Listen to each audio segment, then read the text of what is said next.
আসসালামু আলাইকুম রাহমাতুল্লাহ। চলে এলাম বাংলাদেশ অনলাইন হোমিওপ্যাথিক ফোরামের ২০৫তম ফেসবুক লাইভে। বরাবরের মতো আজকেও আমাদের আলোচক, আমাদের শ্রদ্ধেয় শিক্ষক ডাক্তার মোহাম্মদ রঞ্জুল ইসলাম ভূঁইয়া স্যার।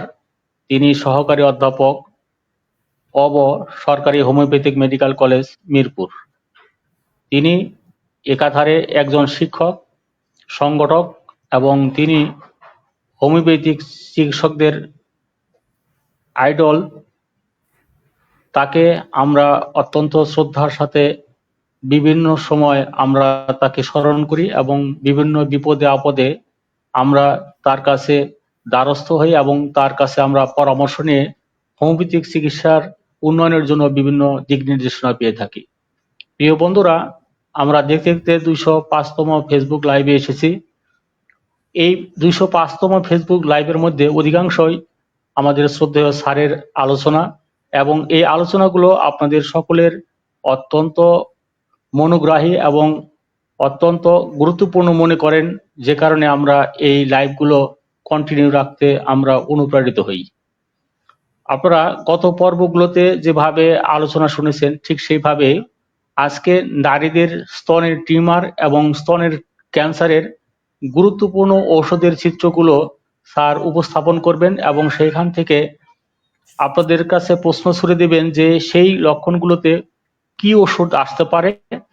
আপনারা খাতা কলম নিয়ে আপনারা রেডি হবেন এবং এই লাইভটি যাতে সকল বন্ধুরা ভালোভাবে দেখতে পারেন এবং আমাদের এই আলোচনা থেকে উপকৃত হতে পারেন, সেজন্য আপনাদের টাইমলাইনে আমাদের এই ফেসবুক লাইভটি শেয়ার করে দিয়ে সকল বন্ধুদের দেখার সুযোগ করে দিবেন, সেই আহ্বান জানিয়ে আমি স্টুডিওতে চলে যাচ্ছি স্যারের কাছে। স্যার, আসসালামু আলাইকুম। জি, ওয়ালাইকুম আসসালাম ওয়া রাহমাতুল্লাহি ওয়া বারাকাতুহু।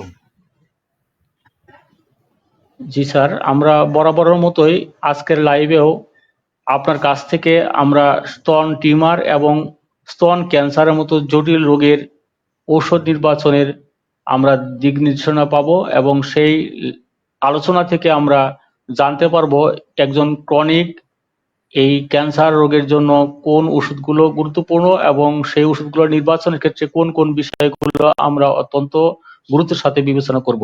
স্যার, প্লিজ শুরু করবেন স্যার। আউযু বিল্লাহি মিনাশ শাইতানির রাজিম।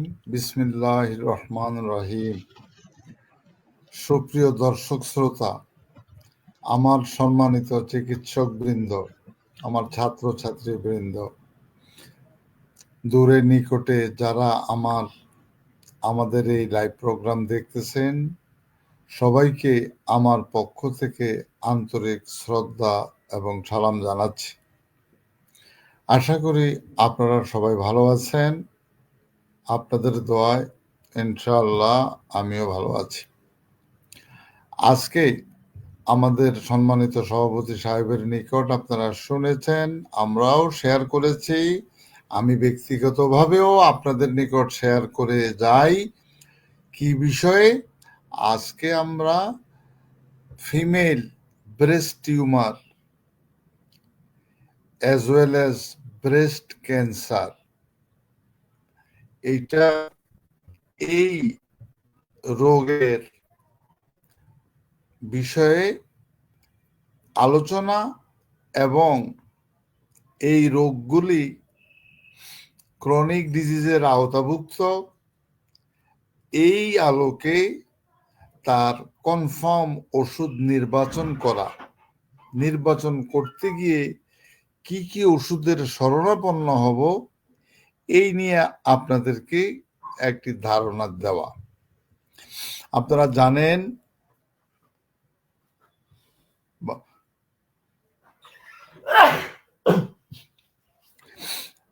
জানেন বাংলাদেশের অনেক মা বোনেরা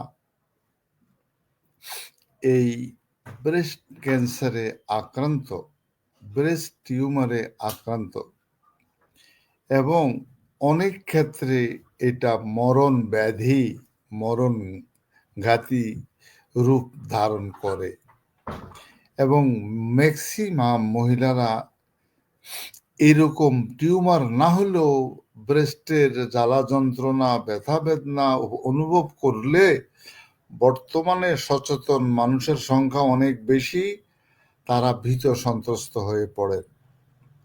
আপনাদেরকে আমাদেরকে বলতে হবে মহিলাদেরকে সব ব্রেস্ট টিউমার ব্রেস্ট ক্যান্সার নয়, আর সকল সমস্যাও ব্রেস্ট টিউমারের সাথে সম্পৃক্ত নয়। ব্রেস্টের কষ্ট আসলেই যে আমরা মনে করব যেটা breast tumour breast cancer, no, not necessary. আপনি এটা আমাদের রোগীদের নিকট, আমরা চিকিৎসক, আমরা তাদেরকে আশ্বাস দিতে হবে, তাদেরকে বাস্তব অবস্থান বুঝাতে হবে, বলতে হবে এবং সাহস দিতে হবে। আমি গতকালকেও আমি একটি ব্রেস্ট টিউমারের রোগী দেখেছি। সেই রোগীটা আমি আপনাদের নিকট, আমি রোগী লিপিটা আপনাদের নিকট উপস্থাপন করব। আপনারা আমাকে ওষুধ নির্বাচনের মাধ্যমে সহযোগিতা করবেন। এবার আসেন, আমরা আমাদের according to homeopathic conception, homeopathic medical সায়েন্সে এবং অর্গাননের আলোকে আমাদের ঔষধগুলি বা রোগগুলি, আমাদের ক্রনিক ডিজিজগুলি, এগুলা রিলেটেড উইথ মায়াজম, মায়াজমেটিক কনসেপশনে এটা mainly psychotic miasm, psychotic miasm, tubercular miasm. যখনই সাইকোটিক অবস্থান এটা সিপিলিটিকে টার্ন করে, তখন আমরা এটাকে সাইকোসিপিলিটিক ডিজিজ বলি এবং টিউবারকুলার মায়াজম বলি। তাই বলে যে শরিক মায়াজম এটার সাথে রিলেটেড নয়, তা নয়। অবশ্যই শরিক মায়াজমও এর সাথে রিলেটেড। তাহলে সোরা, সিফিলিস, সাইকোসিস, টিউবারকুলার মায়াজম, এই অবস্থান, এই ব্রেস্ট টিউমার ব্রেস্ট ক্যান্সারের সাথে সম্পৃক্ত। তা তবে মেইনলি আমাদের সাইকোটিক মায়াজম এই জায়গার মধ্যে বেশি প্রভাব বিস্তার করে। আমরা যে ব্রেস্ট টিউমারের শুধু মহিলার ক্ষেত্রে বলি, এটার সাথে কিন্তু পুরুষের ক্ষেত্রেও ব্রেস্ট টিউমার পাওয়া যায়। অনেক পুরুষ অনেক অ্যাডোলেসেন্স পিরিয়ডে বা পিউবার্টির পরে অনেক ছেলেরা ব্রেস্ট টিউমার নিয়ে আসে। এটাকে মেডিকেল টার্মে বলা হয় গাইনোকোমেস্টেসিয়া। গাইনিকোমেস্টেসিয়া। আপনাদের নিকট দেখবেন ছেলেরা, বিশেষ করে ফ্যাট, ফ্লেবি, ফ্লেশি, মোটা সোটা ছেলেরা বা হালকা পাতলা ছেলেরাও এইটা গাইনিকোমেস্টেসিয়া, এটাকে রোগের ভাষায় এই নামে অভিহিত করা হয়েছে। এটা সাধারণত কেন হয়, পুরুষের ক্ষেত্রে কেন হয়? পুরুষের ক্ষেত্রে হয়, এটা ইনজুরিও হতে পারে, মেইনলি হরমোনাল ইমব্যালেন্স, হরমোনের অস্বাভাবিকতা। তার মানে ওই পুরুষ মানুষদের এস্ট্রোজেন জাতীয় হরমোন যদি সে জায়গায় বেশি এক্সেস যদি হয়, সেই প্রেক্ষাপটে তার আমাদের গাইনোকোমেস্টেসিয়া। তো সুতরাং পুরুষের ক্ষেত্রেও অনেক দেখবেন আপনারা ব্রেস্ট টিউমার, তার ব্রেস্ট, সেই জায়গায় তার যে ক্যান্সার হবে না তাও হতে পারে, গাইনোকোমেস্টেসিয়া। এবার দেখেন আমার ব্রেস্ট টিউমারের এটা ছাড়াও যেমন ইনজুরির ক্ষেত্রেও ফর্মেশন ব্রেস্ট টিউমার ফর্ম করতে পারে। ইনজুরির ক্ষেত্রে আমি সেই ইনজুরির ক্ষেত্রে প্রথমেই আমরা কি চিন্তা করি, যেগুলি আমি বারবার বলে এসেছি, সেগুলির চিত্র আমি আপনাদেরকে না বলে শুধু দুই একটা কথায় ওষুধের নামটা বলে দেই। আপনারা যখনই দেখবেন অ্যাপোরিজম নাম্বার 3, অ্যাপোরিজম নাম্বার 5 কজেশনের উপরে ভিত্তি করে যদি আপনারা দেখেন causation is injury, causation is injury, সেই ক্ষেত্রে আপনারা you may think first medicine arnica, এবং পরবর্তীতে চিন্তা করতে পারেন আপনারা বেলিস্পার, বেলিস্পার ওষুধকে চিন্তা করতে পারেন। কারণ বোনলেস অর্গানের এফেক্টেড পার্ট, বোনলেস অর্গান, এই ব্রেস্টটা বেসিক্যালি একটা বোনলেস অর্গান, এটার বেসটা বোনের সাথে সম্পৃক্ত। সুপারফিশিয়ালি এই আঘাত আমাদের অশিক্ষিত পুরুষ মানুষগুলি তাদের অসতর্কতার কারণে নারীদের ব্রেস্টে আঘাতপ্রাপ্ত হয়। এই আঘাতের বিকৃত মানসিকতার মানুষদের আচরণে ব্রেস্টের আঘাতের কারণে সেই ব্রেস্ট টিউমার হতে পারে। ব্রেস্ট টিউমার যখনই হবে তখন we may think only 3 medicine, number 1 arnica, number 2 বেলিস্পার, নাম্বার 3 কোনিয়াম। এই বিষয়গুলি আমরা মাথায় রাখব। এখন আসেন, আপনারা মনে রাখবেন, যদি আপনি কনফার্ম ওষুধ নির্বাচন করতে পারেন এবং যদি আপনি বিশুদ্ধ ঔষধ প্রয়োগ করতে পারেন, ওষুধের ক্ষেত্রে 100% পিউরিটি যদি আপনি কনফার্ম হন, এবং পটেন্সি এবং ডোজ যা বিগত দিনে আমি আলোচনা করেছি 4টা, একটা হলো ওষুধ নির্বাচন, বিশুদ্ধ ঔষধ এবং পটেন্সি এবং ডোজ, লাস্টলি ম্যানেজমেন্ট। এই 5টা বিষয়ে যদি আপনি যদি সিলেক্ট করতে পারেন, by the grace of almighty Allah, সব রোগ এই হোমিওপ্যাথিক চিকিৎসকদের মাধ্যমে নিরাময় করা সম্ভব। অবশ্যই নিরাময় করা সম্ভব by the grace of almighty Allah. শুধুমাত্র আপনারা অর্গানন, ম্যাট্রেমেডিকা এবং ক্রনিক ডিজিজগুলিকে, ক্রনিক আমাদের চিররোগের প্রতিকার ও প্রকৃতি, এই বিষয়গুলি যদি আপনারা আলোকপাত আপনাদের মাথায় ঢুকান, তাহলে সকল রোগী আমাদের দ্বারা সম্ভব। হ্যাঁ, ব্রেস্ট টিউমারের আরো অনেক কারণ আছে। অকাল গর্ভপাতের কারণে হতে পারে, অথবা ল্যাকটেটিং মাদারদের বাচ্চাদের দুধের কারণে হতে পারে, অথবা সেই জায়গার মধ্যে যদি দুধ জমা হয়ে যায় তাহলেও সেখানে টিউমার ফর্ম হতে পারে। এগুলি আরো অনেকগুলি কারণ আছে। আমরা যখনই ওষুধ নির্বাচন করি, লোকেশন, কজেশন, সেন্সেশন, মডালিটিস, এই বিষয়গুলির মধ্যে কারণটাও একটা অন্যতম অবস্থান। তবে এতগুলির বিষয়গুলিকে আমাদেরকে আইডেন্টিফাই করতে হবে, টোটালিটি অফ দ্য সিমটমস, এর উপর ভিত্তি করে আমাদের ওষুধ নির্বাচন করতে হবে। তাহলে ব্রেস্ট টিউমার মানে যে ক্যান্সার, নো। এই জায়গার মধ্যে আমরা যদি প্যাথোলজিক্যালি রিপোর্টে দেখি, তাহলে দেখবো আমরা বিনাইন টিউমার। বিনাইনটা এই বিনাইনটা, এটা টিউমার, এটা ম্যালিগনেন্ট নয়। Benign tumour, pre malignant tumour, malignant tumour.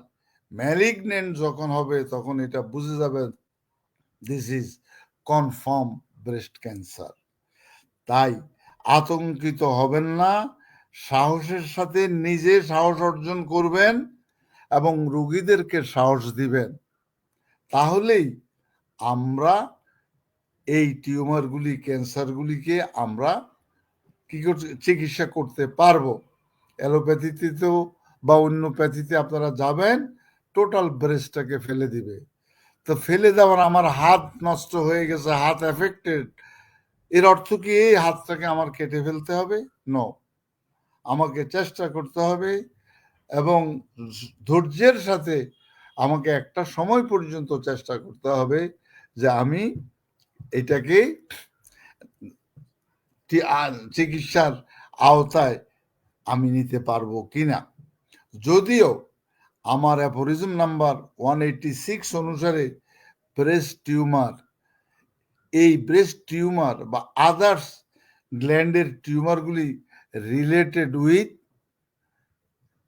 কি surgical case, related with surgical case. এখন আমি যে ওষুধগুলি নিয়ে আলোচনা করব, এই ওষুধগুলি, এগুলা কিছু কমন ওষুধ, কিছু আনকমন ওষুধ, কিছু ক্লিনিক্যালি প্রুভড, কিছু সুস্থ মানব দেহের উপরে প্রুভিংকৃত ঔষধ।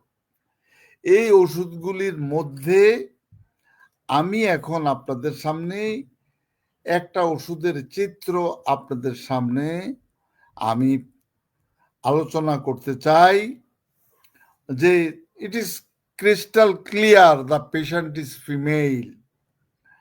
আপনার কাছে এই ফিমেল পেশেন্টটা আসছে এবং যেই ওষুধটা নিয়ে আমি আলোচনা করব, এটা has an unquestion influence over the breast cancer, breast tumour. মানে বিনা বাক্যে, বিনা প্রশ্নে এই ওষুধটা ব্রেস্ট ক্যান্সারের ঔষধ, এই ওষুধটা ব্রেস্ট টিউমারের ঔষধ। এখন এই ওষুধটা আপনাদেরকে একটু ধারণা দেই যে এই ওষুধটা এনিমেল কিংডমের মেডিসিন, এনিমেল কিংডমের এই ওষুধটা, এবং এইটা মাছ জাতীয়, মাছ থেকে, স্টারফিশ, এই মাছ থেকে এই ওষুধটা তৈরি করা হয়েছে। তাহলে প্রথম আমার রোগী চিত্রটাকে আপনাদেরকে আমি অল্প কথায় ফুটাইয়া তুলতে চাই, বলতে চাই। সেটা হলো মেইনলি ব্রেস্ট, লেফট সাইডেড ব্রেস্টটা এফেক্টেড, টিউমারটা ব্রেস্ট সাইডে, তার লেফট সাইডে, তার মানে সাইকোটিক মায়াজনের সাথে সম্পৃক্ত। এখন আসেন, আমরা আমাদের মা বোনেরা ওনারা আসবেন যে স্যার আমার বাম দুধে, বাম ব্রেস্টে বা মেমারি গ্ল্যান্ড বাম সাইডে, ডাক্তাররা তারা রিপোর্টে বলেছে আমার নাকি টিউমার, আমার নাকি ব্রেস্ট ক্যান্সার। স্যার আমার, আচ্ছা মা আপনার কষ্টটা কি? ডাক্তার কি বলেছে আমরা এটা দেখবো, আপনার কষ্টটা কি? স্যার আমার সম্পূর্ণরূপে রেগুলার একটা খোঁচা মারা ব্যথা। খোঁচা মারা, কেউ বিভিন্ন আঞ্চলিক ভাষায় বিভিন্ন ভাষা আপনাদেরকে বলবে, ব্যথা বেদনা, এবং স্যার আমার এই গোটাটা, গুটলিটা শক্ত এবং স্ফীত, শক্ত স্ফীত থাকে। স্যার লজ্জার কথা বলবো কি স্যার, আমার ব্রেস্ট টিউমার ঠিকই, কিন্তু স্যার আমার যৌন চাহিদা অনেক বেশি। এমন কি স্যার সহবাসের পরেও আমার তৃপ্তি আসে না, আমার আরো মন চায় সহবাস করতে। তাহলে নিম্ফোমেনিয়া এবং তার যৌন আকাঙ্ক্ষা প্রচুর, নিবৃত্ত হয় না। আর কি কষ্ট স্যার? এই কষ্টে আমার মন মানসিকতার সবকিছু খারাপ হয়ে গেছে, আমার ব্যথা বেদনা জ্বালা পোড়া সবসময় লেগেই আছে। আচ্ছা, তাহলে আমি বুঝলাম। এখন আসেন যে আচ্ছা ঠিক আছে, আপনি একটু চলে যান যে আপনার মানসিক অবস্থাটা কি। স্যার আমি ইজিলি অতি অল্প সময় আমি এক্সাইটেড হয়ে যাই, আমি প্রতিবাদ সহ্য করতে পারি না স্যার, কারো কথা সহ্য করতে পারি না, ঝগড়া সহ্য করতে পারি না, আমি সাথে সাথে আমি আমি নিজেও উত্তেজিত হয়ে যাই। স্যার আর কি কষ্ট? স্যার আমার মাসিকের পূর্বে আমার ব্রেস্টটা ফুলে যায়, মাসিকের পূর্বে আমার স্তন ফুলে যায় এবং মাসিকের পূর্বে আমার ব্যথা করে, ফুলেও যায় ব্যথাও করে। স্যার আর এই ফুলা ব্যথার কারণে আমার চেহারাটার মধ্যে একটা রক্তিম আভা চলে আসে, reddish in colour, face reddish in colour. আচ্ছা স্যার আমার এই যে ব্রেস্টের, আমি লেফট ব্রেস্টের আমার বগলের নিচে এখানেও কি যেন গুটলি গুটলি ভাব চলে আসে, বগলের নিচেও আমার ব্যথা চলে আসে এবং হাতের বাহুতেও আমার ব্যথা চলে আসে। এই অবস্থায় আপনি কি দেখলেন? আপনি দেখলেন যে তার ব্রেস্টটা যদি আপনার দ্বারা সম্ভব হয়, আপনি মা জননী আমি একটু দেখতে চাই, আপনি আমার আম্মা এইভাবে সম্বোধন করে আপনি সেটা দেখতে চেষ্টা করবেন। দেখলে আপনি দেখবেন এটা সোয়ালোয়েন, এটা ইন্ডুরেটেড। এই অবস্থার উপর ভিত্তি করে আমরা এই জায়গায় আমরা এই যে 4-5টা কথা আমি বললাম, এর উপর ভিত্তি করে কোন ওষুধটা আমরা সিলেক্ট করতে পারি, কোন ওষুধটার কথা আমরা চিন্তা করতে পারি। যে আমার প্রথমে চিন্তাটা হলো বাম সাইডে, বাম স্তন এফেক্টেড, এটা হলো প্রথম। দ্বিতীয়টা হলো খোঁচা মারা ব্যথা এবং তৃতীয়টা হলো ব্যথা বেদনা, টিউমারটা শক্ত, স্ফীত, শক্ত এবং আমার যৌন চাহিদা প্রচুর, যৌন চাহিদার কারণে সহবাসেও আমার যৌন চাহিদা আরো থেকে যায়। আমার মিন্সের পূর্বে আমার ব্যথা, মিন্সের পরেও আমার ব্যথা, মিন্সের পূর্বে আমার স্তনটা ফুলে যায়। এই অবস্থার উপর স্যার আমি মানুষ হিসাবে আমি অত্যন্ত রাগী, আমি অত্যন্ত অতি তাড়াতাড়ি এক্সাইটেড হয়ে যাই, কিন্তু স্যার কেউ কোনো প্রতিবাদ আমি সহ্য করতে পারি না, আমার বগলের গ্রন্থিগুলি পর্যন্ত এফেক্টেড হয়ে যায়। এই অবস্থার এই কয়টা কথার উপর ভিত্তি করে আপনি কি ওষুধ দিবেন একটু কাইন্ডলি বলবেন? হ্যাঁ, পরেশ দেব শর্মা, পরেশ দেব শর্মা ফ্রম কোত্থেকে? কোনিয়াম। আচ্ছা, সিপিএতে তো যৌন চাহিদা কমে যায়, তা তো বলছেন ঠিকই। তারপরে ইমরান হোসাইন ইমদাদ, সপ্তাহে বা মাসে লাইভ আশা করছি। হ্যাঁ রবিউল, আমরা তো সপ্তাহে করে যাচ্ছি। Conium metallicum, conium metallicum, Rabiul Islam Rob, একটু বলেন দেখি, একটু বলেন দেখি আর কিছু বলবেন? কোনিয়াম মেঘ, জুবায়ের বিন খালিল, কোনিয়াম মেঘ, জুবায়ের বিন খালিল। হ্যাঁ স্যার গর্ভাবস্থায় এর চিকিৎসা ও ম্যানেজমেন্ট নিয়ে কিছু বলবেন দয়া করে। আচ্ছা, আব্দুল্লাহ আল মামুন কোনিয়াম, আব্দুল্লাহ আল মামুন কোনিয়াম। হ্যাঁ এইবার আসেন চন্দ্রশেখর ডাক্তার চঞ্চল সরকার, চঞ্চল নেট্রামিওর। আচ্ছা বাবা, এবার আসেন conium Abdur Razzak Bhuiyan, Abdur Razzak Bhuiyan conium, Hitangshu Shekhar Das conium. এইবার একটু বলেন জোহরা আক্তার ঝর্ণা কোনিয়াম, লেখকেন জহুরুল হক লেখকেন। আর কেউ কিছু বলবেন? Robiul Islam carbo animalis, carbo animalis, Yusuf Ali belladonna, Yusuf Ali belladonna. আচ্ছা আমি আর আপনাদেরকে সময় দিতে পারলাম না, আপনারা অনেকেই, তবে আপনারা ম্যাক্সিমাম কোনিয়ামের কথা বললেন, কোনিয়ামের বললেন, কিন্তু কোনিয়ামের খুব একটা চিত্র আমি বলি নাই। কার্বো অ্যানিমেলিস বলছেন, রাজশাহী থেকে কোনিয়াম, মোস্তাক হোসাইন, তারপরে আর কেউ কিছু বলবেন? আমরা অনেকগুলি আলোচনা করব কার্বো অ্যানিমেলিস। প্লিজ এইবার আপনারা যে যা বলেছেন, যতগুলি ওষুধের কথা বলেছেন, আমি আপনাদের কোনো ওষুধেই নিতে পারতেছি না। আপনারা যে ওষুধগুলি বলেছেন এগুলা ব্রেস্ট টিউমারের সাথে রিলেটেড, ব্রেস্ট ক্যান্সারের সাথে রিলেটেড, বাট আজকে আপনারা বাড়িতে গিয়ে আপনারা বরিককে ফলো করবেন। বরিকের অ্যাস্টেরিয়াস রুবেন্স, অ্যাস্টেরিয়াস রুবেন্স, এই ওষুধটা আপনারা একটু গিয়ে দেখবেন। অ্যাস্টেরিয়াস রুবেন্স, the medicine is অ্যাস্টেরিয়াস রুবেন্স।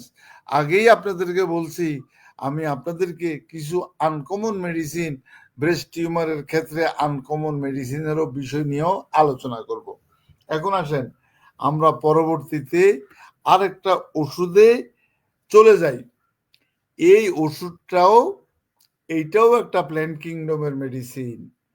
It is one of the top most medicine for breast tumour and breast cancer. এই ওষুধের আবিষ্কারের একটা ইতিহাস আছে। সেই ইতিহাসটা আপনাদেরকে আমার মনে হয় আপনারা জানেন, তবুও আপনাদেরকে একটু আলোকপাত করতে চাই। যে ওষুধটা এখন আমি আলোচনা করতেছি সেটা হলো যে প্রত্যেকটা ওষুধ আবিষ্কারের আগে যারা আবিষ্কার করেছেন তারা আবিষ্কারের আগেই ওই লতা পাতা, গাছগাছালি বা কিছু সোর্স তারা পেয়ে যান। তার থেকেই তারা কি করেন, ওই ওষুধকে তখন তারা এগুলাকে ড্রাগ প্রুভিং করেন। ঠিক তেমনি ভাবে আমি এখন যে ওষুধটার কথা বলতেছি, এই ওষুধটা হানেম্যান প্রুভ করেছেন। হানেম্যানের পিরিয়ডে, তৎকালীন সময়ে তৎকালীন মানুষগুলি তারা কি করতেন, তখন তো চিকিৎসা ছিল না, কিন্তু তাদের গরু, ছাগল, তারপরে ভেড়া, মহিষ, এই পশুগুলি ছিল। তাহলে তাদের এই পশুগুলির যখন তাদের দুধের কষ্ট হইতো, দুধের জায়গায় ফুলে যেত, বা তাদের দুধের বাটে ভীষণ ব্যথা হইতো, সেই জায়গায় টিউমার হইতো, ওই সময় চাকা চাকা হইতো, তখন ওই মানুষগুলি একটা গাছের রস খাওয়াইয়া দিতেন। গাছের রসটা যখন খাওয়াইতেন তখন এই গো মহিষগুলি তাদের যন্ত্রণার লাঘব হয়ে যেত। এই চিত্রটা যখন হানেম্যান দেখলেন তখন তিনি কি করলেন, এই ওষুধটা ড্রাগ প্রুভিং করলেন। ড্রাগ প্রুভিং করে তিনি প্রয়োগ করলেন যে মানুষের ব্রেস্ট টিউমারের যন্ত্রণায়, মানুষের ব্রেস্টের যন্ত্রণা, সেই যন্ত্রণায় হানেম্যান কি করলেন, ওই যে পাতার থেকে আবিষ্কৃত ওষুধ তিনি প্রয়োগ করলে তিনি কি করলেন, মানুষের ক্ষেত্রেও সেটা প্রয়োগ করে তিনি উপকার পেলেন। উপকার পেয়েই ম্যাট্রিমেডিকায় স্থান দিলেন ঔষধ হিসাবে। এখন আসেন, এই ওষুধটা যখনই আপনার কাছে রোগীরা আসবে, প্রথম আমি বলেছি ইট is one of the top most medicine for breast tumour, breast cancer. এটা প্রচন্ড ফুলা, ব্রেস্টটা ফুলা, প্রচন্ড ব্যথা, হাত দেওয়া যায় না, সেন্সিটিভ টু টাচ, এবং এইটা ইন্ডিউরেটেড এবং শক্ত টিউমার। এই বিভিন্ন গ্ল্যান্ডের উপর এটা কাজ করে, but centred in breast tumour, centre in breast gland. তাহলে যখন এটা এফেক্টেড হয় তখন সিভিয়ার পেইন, বার্নিং, স্তনের জায়গাটা শক্ত এবং এবং চাকা চাকা এবং গুটির মতো, সেন্সিটিভ টু টাচ, স্তনের বোটা ফাটা। আপনি দেখলেন স্তনের বোটা ফাটা। এর সাথে আপনি তার কি পেলেন? হাতে পায়ে তার জ্বালা পোড়া পাইলেন। এই অবস্থায় আরো কি পেলেন? ডিপ আলসারেশন, এর ভিতরে একটা আলসার, একটা সিপিলিটিক অবস্থান পেলেন। সবচেয়ে তার অ্যাগ্রাভেশন, এমুলারেশন, যখন এটা ব্যথা বেদনা হয় তখন তিনি কি করেন? তার স্তনটা বেঁধে রাখেন। বেঁধে রাখলে স্যার আমি একটু আরাম পাই। এইবার বলেন, আমি আপনাদেরকে যে আইডিয়া দিলাম, এই আইডিয়ার প্রেক্ষাপটে আপনারা কোন ওষুধটাকে আপনারা বিবেচনা করবেন?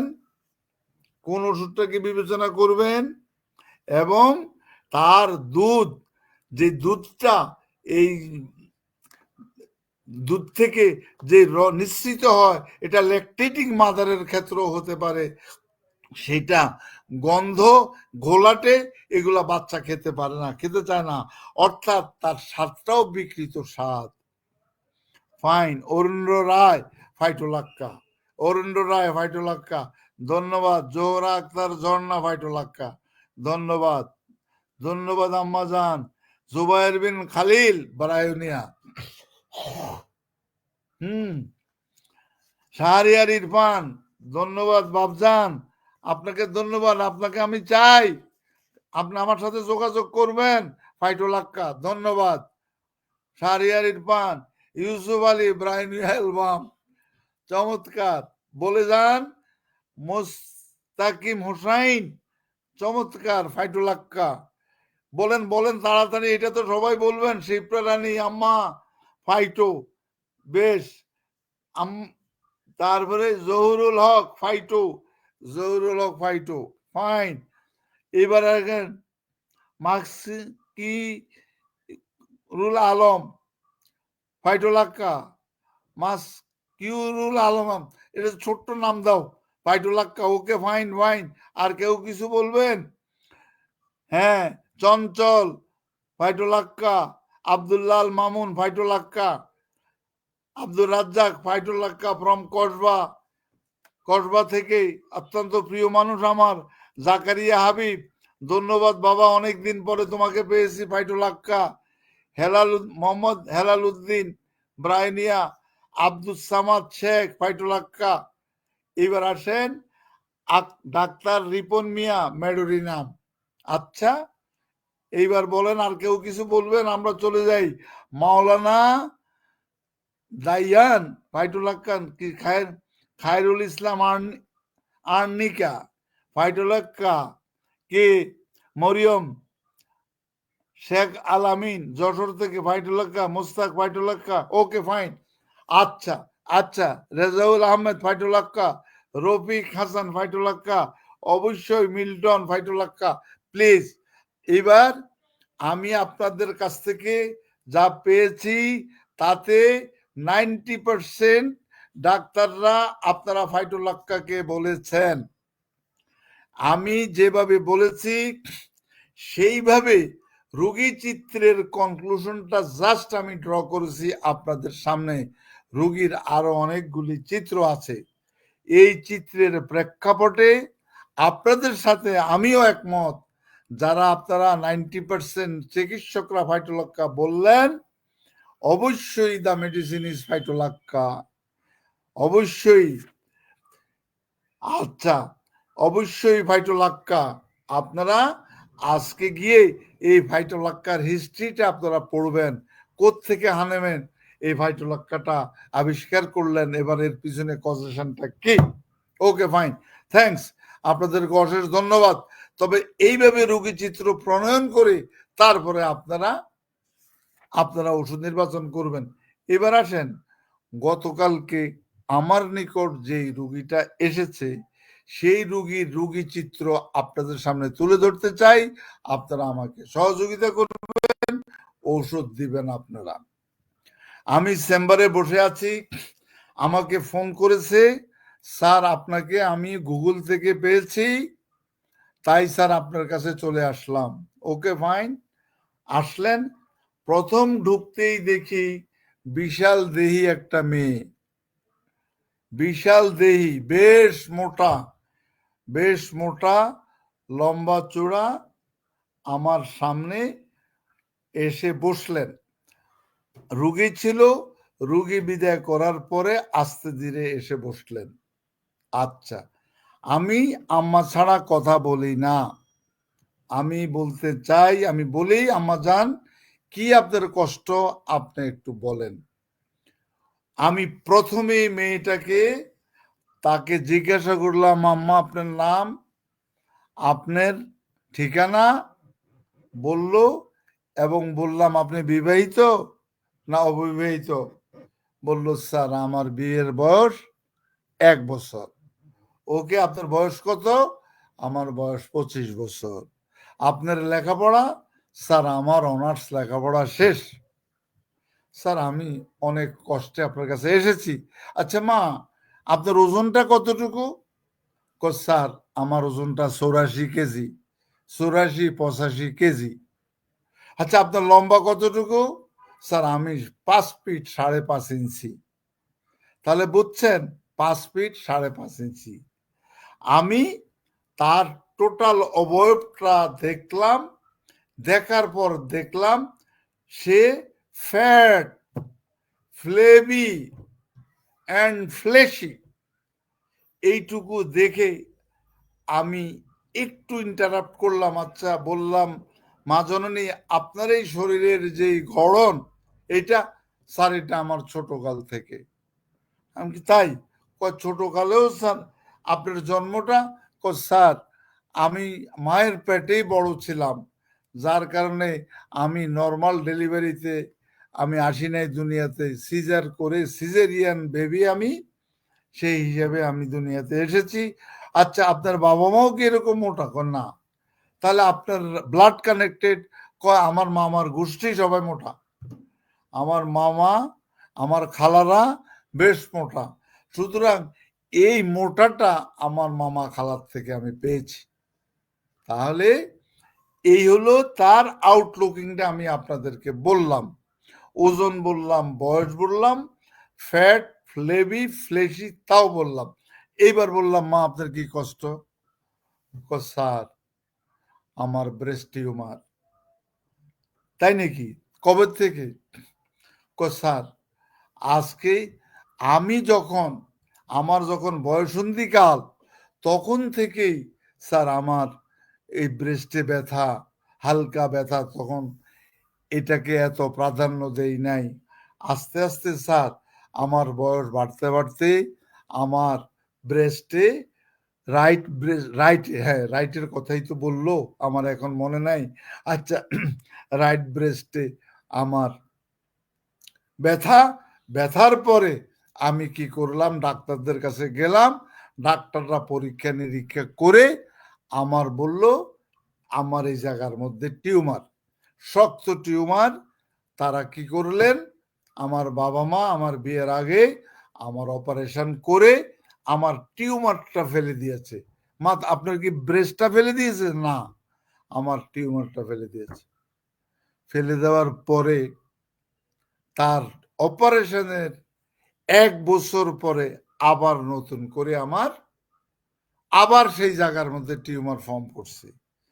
সাথে সাথে স্যার আরেকটা বলবো কি স্যার, আমার তলপেটে ব্যথার কারণে সেই জায়গার মধ্যে পরীক্ষা নিরীক্ষা করে দেখে আমার বাইলেটারাল, মানে তার তার তার তার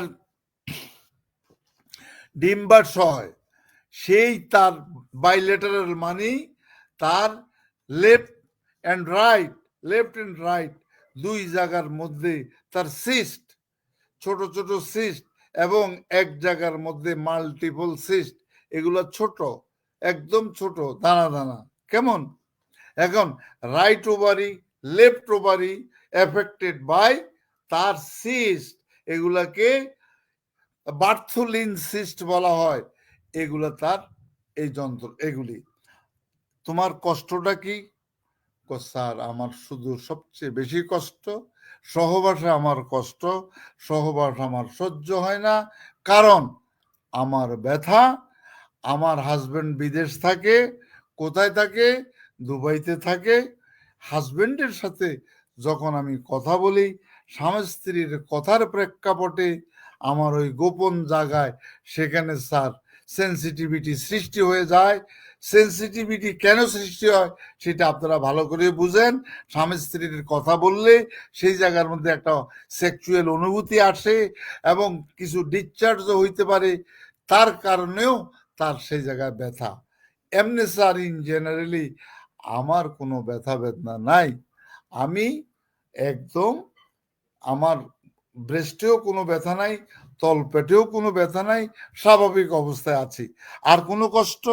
না স্যার, কোনো কষ্ট আর মাথা থেকে পা পর্যন্ত কোনো কষ্ট নাই।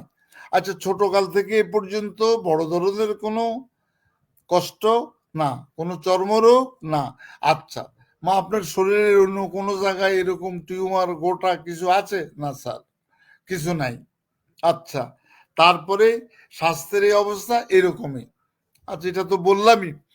এইবার তাকে বললাম যে তার ফ্যামিলিগত হিস্ট্রি, অর্থাৎ ফ্যামিলিগত হিস্ট্রিতে আমি বাবা মা, ভাই বোন, দাদা দাদি, মামা চাচা পুপু খালা এই সবার ইতিহাস নিতে গিয়ে দেখা গেল তার মাতৃকুলে, অর্থাৎ তার মাতৃকুলে খালাদের মামাদের সেই জায়গার মধ্যে তার ইয়ে আছে, এই ফ্যাট ফ্লেভি এগুলি আছে, ক্যান্সার আছে, ডায়াবেটিস আছে।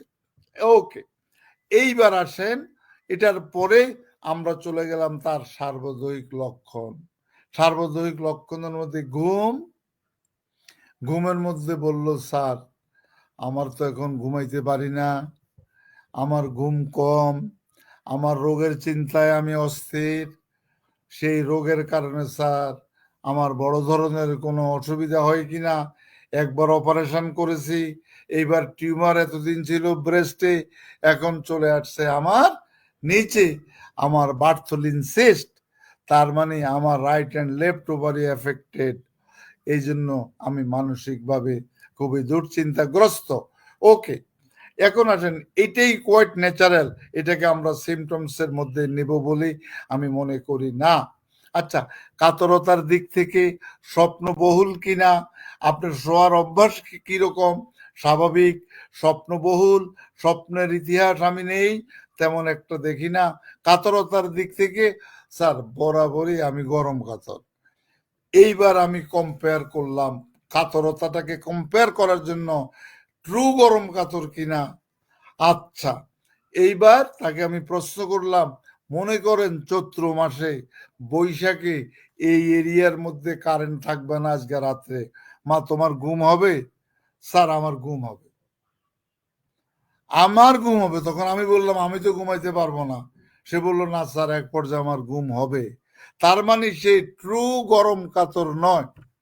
এবং এইবার বললাম, তুমি যখন শো তোমার গায়ের মধ্যে কোনো কভারিং থাকে, চাদর থাকে? স্যার এক সময় আমি কভারিং রাখতাম, চাদর রাখতাম, এখন রাখি না। আচ্ছা, এখন দরকার নাই। ঘাম কেমন? ঘাম স্যার আমার প্রচুর। আচ্ছা, পিপাসা কেমন? পিপাসাটা স্যার মডারেট। আচ্ছা, ঘাম পিপাসা, গোসলের অভ্যাস? গোসল স্যার আমি ডেইলি করি। আচ্ছা, আজকে যদি তোমার জ্বর হয়, তুমি জ্বরের মধ্যে গোসল করবা? স্যার জ্বরের মধ্যে আমি গোসল করব না, অনেক রোগী আমাদের আছে জ্বরের মধ্যে গোসল করে। আচ্ছা, এইবার আমি চলে গেলাম এপিটাইট, মানে তার খাবার দাবার, ক্ষুধা রুচি, কি ধরনের খাবার তার পছন্দ। স্যার আমি ফাস্ট ফুডটা বেশি পছন্দ করি।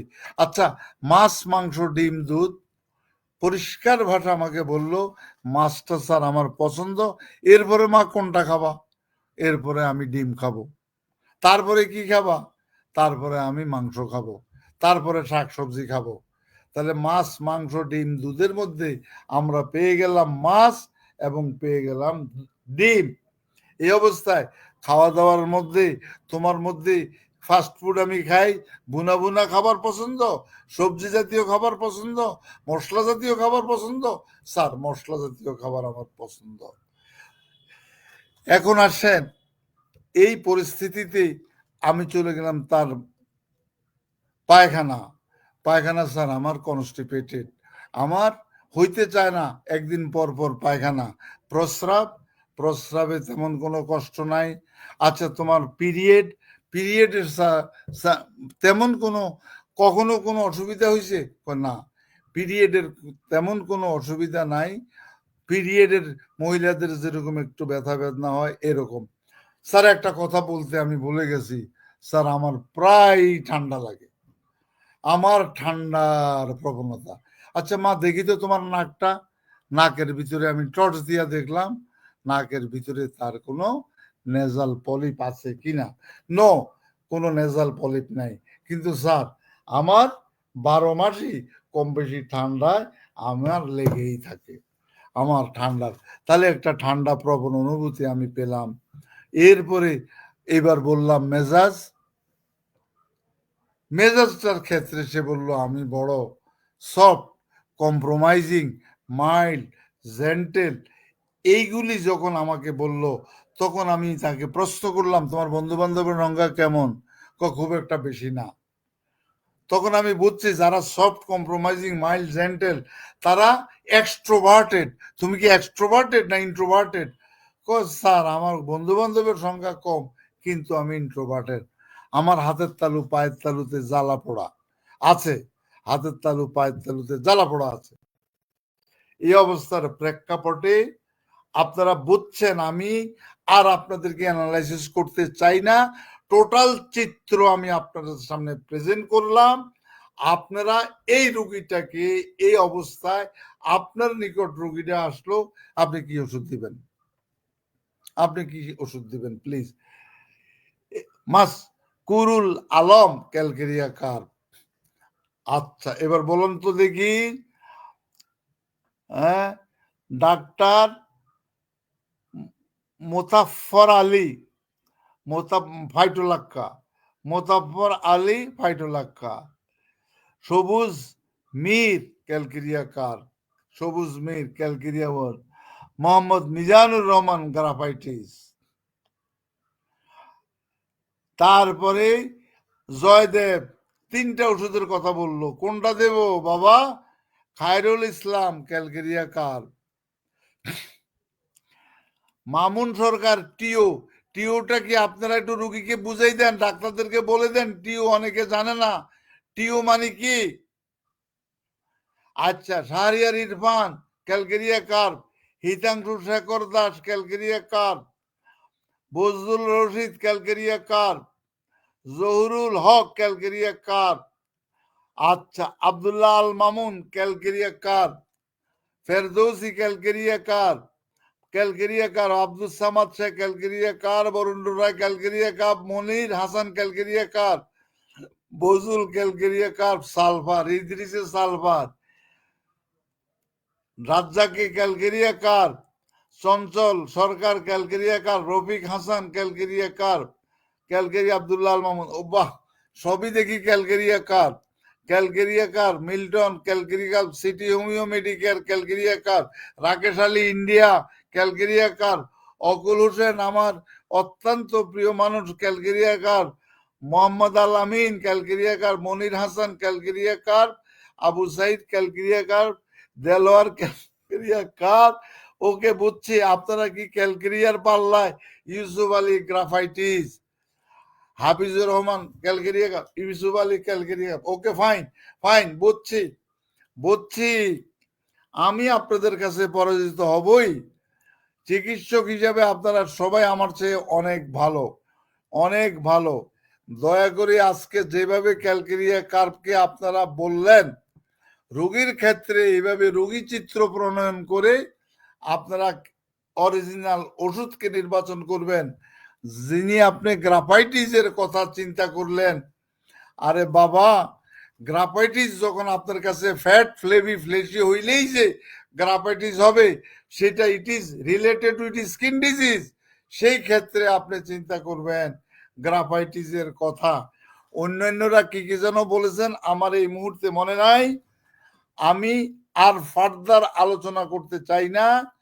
প্রয়োজনে আমি আর একটি ক্লাস আপনাদের জন্য রাখবো। এখন আমি আমাদের সভাপতি সাহেব তিনি আলোচনা করবেন। তবে হ্যাঁ, আপনাদের সাথে আমি একমত, the medicine is calcarea carb. হ্যাঁ, I was given her yesterday calcarea carb. Okay fine. এবার অনেকে আপনারা টিউবারকুলিনাম, গ্রাফাইটিস আপনারা বলতেই পারেন, বলছেন, কিন্তু না, আপনি না, এখানে আরেকটা কথা না বললেন নয়। টিউমার কি শক্ত নরম? না, মেয়েটা বারবার করে বলেছে স্যার সেমি সলিড, হার্ডও না সফটও না, সেমি সলিড। এই সেমি সলিডটাও ক্যালকেরিয়ার সাথে সম্পৃক্ত। সুতরাং আমার মনে হয় আমরা কেউই ভুল করি নাই। Confirm medicine is calcarea curve. এইভাবে যদি রোগী চিত্র প্রণয়ন করেন তাহলে আপনার আমি আশা করি প্রত্যেকটা রোগী হোমিওপ্যাথিক চিকিৎসায় ভালো হবে ইনশাআল্লাহ, ভালো হবে ইনশাআল্লাহ। এইভাবে যদি আপনারা রোগী চিত্রকে প্রণয়ন করেন, তবে দয়া করে আপনারা তাড়াহুড়া করবেন না। একটা রুগী দেখেন, দেখার মতো দেখেন, তার লাইফটাকে আপনার কাছে সারেন্ডার করেছে। আপনি ওর অর্থের দিকে তাকাবেন না, আপনি তার জীবনের দিকে তাকান, দেখে তারপরে আপনি তাকে ওষুধ দেন। ধন্যবাদ সবাইকে। ধন্যবাদ স্যার। আপনার আজকের আলোচনা অন্যান্য দিনের চেয়ে আরো প্রাণবন্ত ছিল, যে কারণে আমি দেখতে পাচ্ছি স্যার 2000-এরও উপরে স্যার আজকে দর্শক, যেটা আমাকে অত্যন্ত অভিভূত করেছে। আমি অত্যন্ত আশাবাদী যে আমাদের এই লাইভগুলোর সকল বন্ধুদেরকে আকৃষ্ট করছে। এবং আমি প্রতিদিনই একটি কথা বলে থাকি যে আমাদের হোমিওপ্যাথিক চিকিৎসা বিজ্ঞান অত্যন্ত যুগ উপযোগী এবং অত্যন্ত ক্লাসিক্যাল, যেটা অন্যান্য চিকিৎসা বিজ্ঞান থেকে আমরা অত্যন্ত যুগ উপযোগী এবং খুবই ইফেক্টিভ। এটাকে কোনো প্রকারে আমরা নিজেদের অযোগ্যতা কিংবা আমাদের শিক্ষাগত দৈন্যতার কারণে যেন এই চিকিৎসা ব্যবস্থাকে কখনো হেয় না করি, সেই দিকটা খেয়াল করে আমাদের নিজেদের দক্ষতা বৃদ্ধির জন্য আমরা আপ্রাণ চেষ্টা করব। এটাই আমাদের সকলের কাছে প্রত্যাশা। এজন্যই আমাদের এই প্রতি সপ্তাহে আমরা এই আলোচনা নিয়ে আসি। আমি আজকে এই স্তন টিউমার এবং স্তন ক্যান্সারের উপর বিভিন্ন সফটওয়্যারের মধ্যে একটু খোঁজাখুঁজি করতেছিলাম, সেখানে দেখতে পেয়েছি যে শুধু যদি আমরা ব্রেস্ট টিউমার লিখে সার্চ দেই তাহলে সেখানে গুরুত্বপূর্ণ 8টি লক্ষণ পাওয়া যায়। সেখানে ব্রেস্ট টিউমার রয়েছে 5টি, আর চেস্ট অধ্যায়ে রয়েছে বাকি 3টি। এই 8টি লক্ষণ যদি আমরা বিশ্লেষণ করি সেখানে দেখা যাবে যে সেখানে প্রায় 113 থেকে 14টি ওষুধ পাওয়া যায়। আবার যদি আমরা সফটওয়্যারে আমরা খুঁজি তাহলে সেখানে আমরা দেখতে পাই শুধু ব্রেস্ট ক্যান্সার লিখে সার্চ দিই সেখানে 111টি লক্ষণ রয়েছে। অর্থাৎ 111টি লক্ষণকে যদি আমরা আবার প্রত্যেকটি এক একটি করে সার্চ করে দেখি তাহলে সেখানে প্রায় ওষুধ রয়েছে 116টি। অর্থাৎ এই সাধারণ টিউমার এবং ম্যাগনেটেড টিউমার বা ক্যান্সারাস টিউমার এই দুটাকে যদি আমরা ক্রস করি তাহলে ঘুরে ফিরে কিন্তু একই ওষুধ এসে যায়। স্যার যেভাবে আলোচনা করেছেন আমরা কখনোই রোগকে কেন্দ্র করে চিকিৎসা করি না, রোগীকে কেন্দ্র করে চিকিৎসা করি। তাহলে আমাদের এই যে 116টি ওষুধের মধ্যে আমরা বিশ্লেষণ করে একটি সঠিক ঔষধে নিশ্চিত পৌঁছবো, সেখানে কতটুকু বড় আমাদের জার্নি, সেজন্য আমাদের কতটুকু ম্যাথমেটিক্যাল জ্ঞানের দরকার, কতটুকু আমাদের এই সফটওয়্যার বা প্রযুক্তিগত জ্ঞানের প্রয়োজন, সেটা আপনাদের অনুমান করাই যেতে পারে। সেই ক্ষেত্রে আমাদের এই আলোচনাগুলো আপনাদের জন্য আমি মনে করি অত্যন্ত গুরুত্বপূর্ণ, এই কারণে যে আমাদের প্রত্যেকটা ক্লাসে কিন্তু এভাবে পড়ানো সম্ভব হয় না। কারণ ক্লাসে যখন একজন শিক্ষক যায় তার সাথে ছাত্রদের সাথে কথা বলতে বলতে সময় পার হয়ে যায়, তারপরে বিভিন্ন কথা এসে যায়, যে কারণে দেখা যায় ক্লাসের মধ্যে এই ব্যাপকভাবে এই আলোচনাগুলো সুন্দরভাবে উঠে আসে না, যে কারণে আমাদের শিক্ষা পর্বটি পার করেও আমরা অনেকেই ডাক্তার হতে পারি না। আমার কাছে অনেক বড় বড় ডাক্তারকে এসে বলেন যে আমি তো চেম্বার করতে সাহস পাই না, বলেন স্যার আমাদেরকে একটা লিস্ট দেন কোন কোন ওষুধগুলো রাখবো। প্রিয় বন্ধুরা, আপনারা যদি একটি গঠনতান্ত্রিক প্রক্রিয়ায়, অর্থাৎ স্যার যেভাবে কথাগুলো বলেন যে এতগুলো ওষুধ পড়বেন, এই ওষুধগুলো পড়লে কি অর্জন হবে, ঘুরে ফিরে দেখুন এই 130 থেকে 40টা ওষুধের কথা স্যার ইতিপূর্বেই জানিয়েছেন। যেখানেই পড়েন এই 140টা ওষুধগুলো আপনি পড়েন, ঘুরে ফিরে ক্যান্সারও চিকিৎসা করতে পারবেন, আপনি সেখানে জ্বর, পাতলা পায়খানা থেকে শুরু করে সকল রোগের চিকিৎসা করতে পারবেন। তাই প্রিয় বন্ধুরা, আপনারা ভীত না হয়ে যদি এক একটি ঔষধ সম্বন্ধে আপনি বিস্তারিত পড়েন এবং যদি আপনি মনোযোগ দিয়ে একটি রুগীকে বুঝতে সক্ষম হন, তাহলে আমাদের সকল রোগীর চিকিৎসা করা সম্ভব হবে। তাই প্রিয় বন্ধুরা, আমি আশা করি স্যারকে বিনীত অনুরোধ জানাবো যে আজকের এই টপিকসের উপর যেহেতু বেশি আকর্ষণ দেখা যাচ্ছে, তাই আমরা আগামী সপ্তাহে আমরা এটি দ্বিতীয় পর্ব হিসাবে নিয়ে আসব। এবং আমরা আরেকটু দেখতে পাচ্ছি যে আমাদের যে চাহিদা, সেই চাহিদা অনুপাতে আমরা যদি আলোচনা করি, আমাদের এই এক জীবনে আপনাদের চাহিদা পূরণ করা সম্ভব না। তাহলেও আমরা এই প্রতি সপ্তাহে যদি আমরা আলোচনা করি শুধু একটি টপিকসের উপর, শুধু টিউমার উপর কিংবা ক্যান্সার উপর আলোচনা করলেও বছর 3 লাগবে। সুতরাং প্রিয় বন্ধুরা, আমরা শুধু আপনাদের জ্ঞানের পরিধিকে বৃদ্ধি করার জন্য নয়, আপনাদের স্পিড বৃদ্ধি করার জন্য, আপনাদের মন আকর্ষণ করার জন্য, পড়ার প্রতি আগ্রহী করার জন্য আমরা এই সামান্য সময় শুধু আপনাদের সাথে এই মত বিনিময় করি, যাতে আপনাদের পড়াশোনার প্রতি আগ্রহ বেড়ে যায়। প্রিয় বন্ধুরা, আমি আর কথা বৃদ্ধি করছি না, আমি স্যারের কাছে চলে যাচ্ছি। স্যার, আপনি দর্শকদের উদ্দেশ্যে কিছু বললে স্যার বলবেন। এবং আমি স্যার আপনার প্রতি বিনীত অনুরোধ জানাবো, এখন যেহেতু সময় অনেকেই অনুরোধ করেছেন রাত্রি 10টা থেকে দিলে ভালো হয়, স্যার এটি যদি আপনি ঘোষণা দেন তাহলে আমরা আগামী সপ্তাহ থেকে 10টা থেকে আমরা লাইভ অনুষ্ঠান শুরু করব। Sir please. আলহামদুলিল্লাহ, আমারও সুবিধা হয়, আমার রুগী রেখে আপনাদের নিকট চলে আসতে হয়। আগামী ক্লাস থেকে ইনশাল্লাহ 10টা থেকে 11টা 1 ঘন্টা আমরা আলোচনা করব। আজকের ক্লাসে আপনারা বেশ ভালোভাবে সাড়া পেয়েছি আপনাদের, যে আপনারা যেভাবে মনোযোগ সহকারে আপনারা ক্লাসগুলি দেখতেছেন, তাতে আপনাদের প্রতিও আমার আকর্ষণ অনেক বেশি এসে যায়। পড়ার কোনো বিকল্প নাই। আজকের ক্লাসে আপনারা চ্যালেঞ্জ ছুড়ে দেন যে ব্রেস্ট টিউমার হোমিওপ্যাথিক চিকিৎসায় ব্রেস্ট ক্যান্সার ভালো হবে ইনশাআল্লাহ। সেইভাবে আপনারা স্পেশালিস্ট হয়ে যান। আমি বারবার করে বলেছি, এই ক্লাস থেকে বাংলাদেশ অনলাইন হোমিওপ্যাথিক ফোরাম থেকে আপনারা ডিক্লার দিয়ে দেন, আমরা 10 জন শুধুমাত্র ব্রেস্ট টিউমার আর ব্রেস্ট ক্যান্সার আমরা এগুলি দেখব এবং এগুলি আমার মাথায় রাখবো। আর ওষুধ নির্বাচনের ক্ষেত্রে আমি যাব অর্গাননের উপর, ম্যাথমেটিকের উপর এবং চিররোগের প্রতিকার এবং কিভাবে আমি চিররোগকে ওভারকাম করতে পারি তার উপর ভিত্তি করে আমি ওষুধ নির্বাচন করব। এই করলেই দেখবেন প্রত্যেকটা রোগই, বড় বড় রোগ আমাদের হাতের মধ্যে ভালো হবেই ইনশাল্লাহ। আমার প্রিয় একজন চিকিৎসক চর্মরোগের উপরে আলোচনার কথা বলেছে। এর আগেও আমি চর্মরোগের উপরে 2-1টি ক্লাস আলোচনা করেছি, ইনশাল্লাহ করব। এখানে আমার একটা প্রিয় ডাক্তার তাহমিনা আক্তার জয়া যোগদান করেছে। আমি বলবো মা জননী রেগুলার আপনারা যোগদান করবেন। আর আমার ডাক্তার দেলোয়ার বেশ অত্যন্ত ভালো মাপের একজন ডাক্তার দেলোয়ার এবং ক্রনিক অ্যান্ড কমপ্লিকেটেড কেসগুলি দেখেন এবং ক্লাসিক্যাল হোমিওপ্যাথ। তিনি মন্তব্য করেছেন, স্যার যেভাবে মোয়া বানাইয়া দেয় সেইভাবে তো ক্যালকেরিয়া কার্ভ হবেই।